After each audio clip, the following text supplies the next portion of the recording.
Yo, what up guys, I'm Sammy and welcome back to the Soul Brothers channel. And today I got a pretty interesting shoe in. So this is the Li-Ning Shuai 13 Premium. So obviously this is a brand that we're not really used to. Li-Ning is a Chinese company. They own Way of Wade, if you guys have ever heard of that shoe. It's Dwayne Wade's signature shoe. And yeah, they're basically kind of like the Nike of China. You know, they're a really big brand over there. And this is a great looking shoe. I posted a picture on Instagram. You guys really liked it. So I played it a couple times already. This is kind of like my first impressions slash, I guess, tech overview of the shoe. Price, I'm not 100% sure. It's not on their site yet, but I'm thinking it's gonna be around 180 to maybe even 200 bucks. And players like CJ McCollum will be playing in this. If you guys didn't know, I already did a video on this shoe. This is the Li-Ning Shuai 13, not the premium. And I was like, it looks pretty much the same, but it's actually not. There's quite a few differences, which we'll go over. So yeah, let's get it started off with the traction. So as far as the traction goes, it's actually exactly the same as a regular Shuai 13.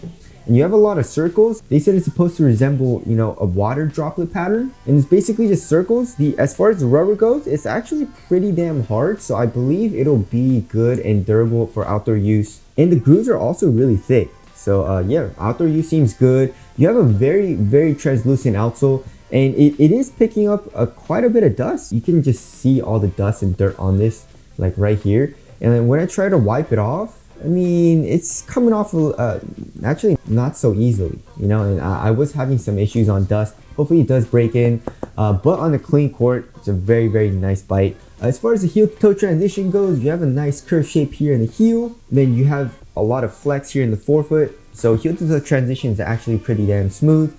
And you have a very nice touch. So in the regular version of the Shuai 13, you just have a TPU midfoot chain, but in the 13 Premium, you have a carbon fiber midfoot chain, which actually is a nice touch. Very premium, it's not 100% necessary, but it's actually very nice and cool to see there. And as far as the cushion goes, so the cushion is also very different. So in the regular version, they're using light foam, and light foam is pretty damn nice, but in this actual shoe, it's kind of stiff. But in the premium version, they're using something that they're calling Boom, and Boom looks very similar to Boost. It has that kind of texture. It's not as bubbly as Boost, but you can kind of see it, and I feel like they try to like gloss over it, and so you can't really see the Boost pellets as much. So I'm pretty sure they're using something similar to that type of material, and it feels really nice, guys. Like in the heel, it's bouncy. It's not actually mushy at all, and you can see just how thick it is. It's literally like 1.5 to 2 inches thick here in the heel. Obviously, I don't think your foot's sitting on top of all of that, but it's really thick. Impact protection seems really good, especially in the heel, but also in the forefoot. It feels pretty damn nice. It's plush. The insole is also really thick, so that helps with step and comfort. And of course, you do have a plastic TPU sidewall here on the lateral side to cage up the cushion because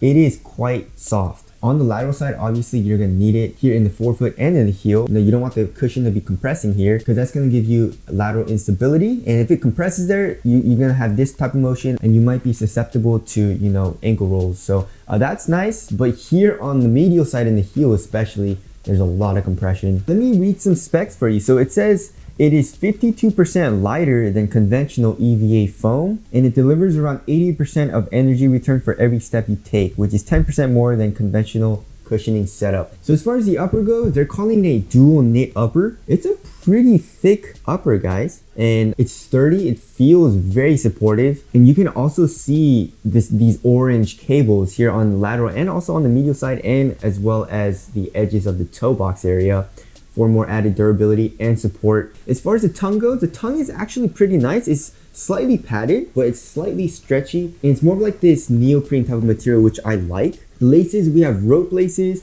and this is actually kind of cool as well. Here all the way at the last eyelet, you have this flywire type of material which connects to this lace loop. So once you tighten the laces, it tightens here in the back, and it kind of helps tighten here around the ankle. And also you can see underneath here, you have a very nice lining type of material. It kind of reminds me of like a sports car. You have these embossed diamond shapes. It's just a really nice touch. As far as the fit goes, I went true to size. It runs a little long, so I would suggest going down half a size. And also it is a knit material, I believe it'll stretch out and all that. So if you want a really snug and very tight fit, go down half a size. If you want it to be a little bit more roomy and you like to have that roomier type of fit, I would suggest going true to size. All right, as far as the weight goes, we'll have to see. Okay, so it's 13.79 ounces. That's like an ounce heavier than my average weight for my shoes. Does it feel heavy? It feels a little heavy. You know, the materials are kind of thick. And you also have the shoe being a high, and you feel this on your ankle.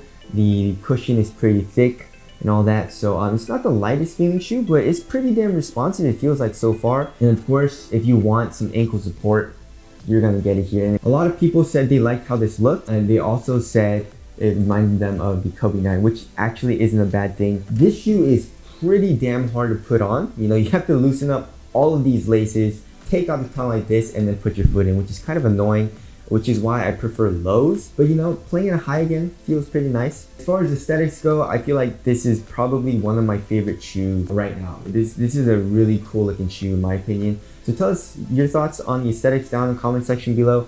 But as of right now, my first impressions, this shoe feels incredible. Probably the best shoe that I've seen as far as quality goes. Aesthetics, it looks incredible. The tech that they're giving you is the best tech that they have. And so far, it seems like a great performer.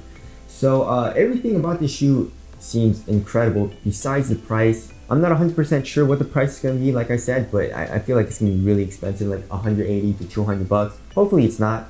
So we'll have to see on that. Performance review will be coming soon, but that's it. That's the Shuai 13 Premium. Thank you guys for watching, and I'll see you guys in the next one.